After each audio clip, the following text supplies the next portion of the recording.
경력 좋은 사람이 여기 왜 왔어? 이런 식이에요. 그들은 모두 문화 소비자가 아니라 문화 생산 주체가 되었습니다. 안녕하세요. 예술 창작 이야기를 삶의 행복 포인트로 이야기 나누는 라이프 포인트 손 작가입니다. 제가 펼친 전시 중에 유난히 성과가 컸던 전시가 있었습니다. 문화 이벤트에 금전적인 성과를 내세우기는 매우 조심스러운데요. 연봉의 높이가 능력으로 평가받는 시대이니 제가 이룬 이벤트의 성과를 감출 것도 없다는 생각에 밝힙니다. 일주일 전시를 통해 제 은행 계좌에 입금된 돈은 10만 불을 조금 넘긴 한화 약 1억 2천만 원 정도였어요. 이 이벤트는 2011년 자카르타에서 치른 것인데요. 어떤 기획과 어떤 과정이 있었을까요? 본론에 앞서 구독과 좋아요 부탁드립니다. 사람의 삶이란 생각하고 실천하지 않으면 사는 대로 생각할 수밖에 없다고 하죠. 한가 서예가가 작품 활동하면서 뭐 그리 거창하게 기획을 이야기하는가 하시겠는데요. 제게는 창작 자체가 기획입니다. 전시 이벤트 모두 좋은 기획이 필요하고요. 특히 제 자카르타 활동은 나름의 기획이 필요했어요. 자카르타에 이주한 지 6개월. 이 6개월은 예술가의 타국 활동이 기대와 현실 사이에 얼마나 차이가 큰지 알기에 충분한 시간이었거든요. 불과 6개월 만에 돌아가느냐 남느냐 기로에 설 수밖에 없었지요. 저는 그때 한국으로 되돌아가는 길을 택하지 않았습니다. 뻔히 아는 환경으로 되돌아가느니 그 현실과는 다른 길을 개척하기로 작정을 했지요. 누구나 자기 길은 자기가 닦듯 제자리는 제가 다듬을 수밖에 없다는 것을 외떨어진 상태에서 참 뼈저리게 느꼈던 때가 바로 그때입니다. 어쨌든 일주일 전시에 1억 2천만 원이라는 성과는 제게는 과분한 것이었는데요. 다양한 분야에서 돈을 많이 버는 분들이 있고 또 작품 한 점에도 수억 원을 호가하는 유명 대가들이 있으니 감히 견줄 바는 절대 아닙니다. 다만 가치와 공감을 추구하는 제가 대가까지 컸으니 성공한 이벤트였지 싶어 이렇게 추억처럼 영상으로 기록합니다. 그러니까 가치와 공감이 살아있는 기획과 진행이면 예술 행사도 그에 따르는 호응과 수익이라는 결과가 어우러진다는 거죠. 따라서 이 영상은 한국 서단의 젊은 후배들이 자기 방식으로 더 멋지게 풀어냈으면 하는 마음도 담은 것입니다. 앞에서 말한 제 전시는 매우 열악한 여건이 꽃피운 결과였습니다. 타국이었고 서예나 서예 작품에 관한 이해도가 매우 약한 불모지였으니까요. 작가인 저에 관한 이해는 더 부족했습니다. 한복을 입는 것이나 괜찮은 경력을 실은 광고가 오히려 나쁜 소문을 일으키는 분위기였으니까요. 경력 좋은 사람이 여기 왜 왔어? 이런 식이었죠. 그래서 사람의 문화는 사람에게서 싹 튼다는 제 불변의 신념이 더욱 활활 타올랐어요. 6.25 전쟁 시 부산의 피난지에서 전시를 연 화가나 신앙송회를 연 시인들에 비하면 좋은 조건이었으니까요.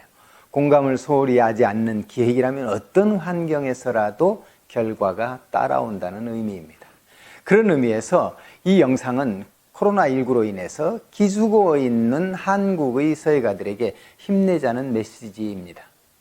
봄은 늦게 오고 빨리 스쳐가며 겨울은 길고 추운 지대가 서예계라는 말, 한국 서단의 작가들이 흔히 주고받는 자조적인 말인데요. 이런 푸념 진작 떨쳐야 했죠. 작가가 누굽니까? 뭔가 새로운 것을 만들어내는데 익숙한 꾼들 아닌가요? 지금 한국 서단엔 참 출중한 작가들이 많으니 참신한 기획으로 우리가 함께 사는 지금의 사회를 좀 더 밝게 이끌어주기를 바라는 마음 큽니다. 대한민국 최강의 기업 인재들로부터 열렬한 지지를 받는 기획 전문가를 아시는지요? 넘버원이 아니라 온리원을 출간한 기령로 교수입니다. 그의 저서에는 기획이란 무엇인가, 떨지 마라, 떨리게 하라가 있으며 번역한 책으로 회의 혁명, 미래를 읽는 사람, 못 읽는 사람이 있는데요. 그는 넘버원이 아니라 올리원을 통해 기획을 크게 두 가지 줄기로 나누어 설명합니다. 그중 하나가 문제 해결형인데요. 조직이나 상사의 지시에 의해 기간을 정하고 처리하는 기획 유형입니다. 또 하나는 가설을 세우고 그것을 검증해 나가는 기획으로서 전에 없던 새로운 아이디어를 현실화하는 것이지요. 2011년 제 자카르타 전시는 후자에 속합니다. 언젠가의 영상에서도 한번 토로한 적이 있었는데요. 제가 30여 년 터전을 닦은 한국 서단을 훌쩍 떠나 아시아에 속하면서도 동양 예술이 매우 낯선 나라 인도네시아에서 활동을 시작한 것은 무모한 도전이었습니다. 그리고 그 도전은 제게 매우 현실적이면서도 획기적인 기획을 하지 않으면 안 되도록 몰아세웠죠. 물러설 수 없으므로 나아갈 수밖에 없었어요. 주변에서조차 제가 서해 인프라가 없는 타국에서 무엇을 하며 사는지 의문을 가질 때도 저는 필묵만을 쥐고 다른 것은 아무것도 생각해 보지 않았습니다. 제가 설 자리를 제가 마련하는 것은 제가 주인공이 되는 것이 아니라 철저하게 서포터가 되어야 한다는 결론이었어요. 문화 소비자가 아니라 문화 생산자가 많아져야 한다는 것이었지요.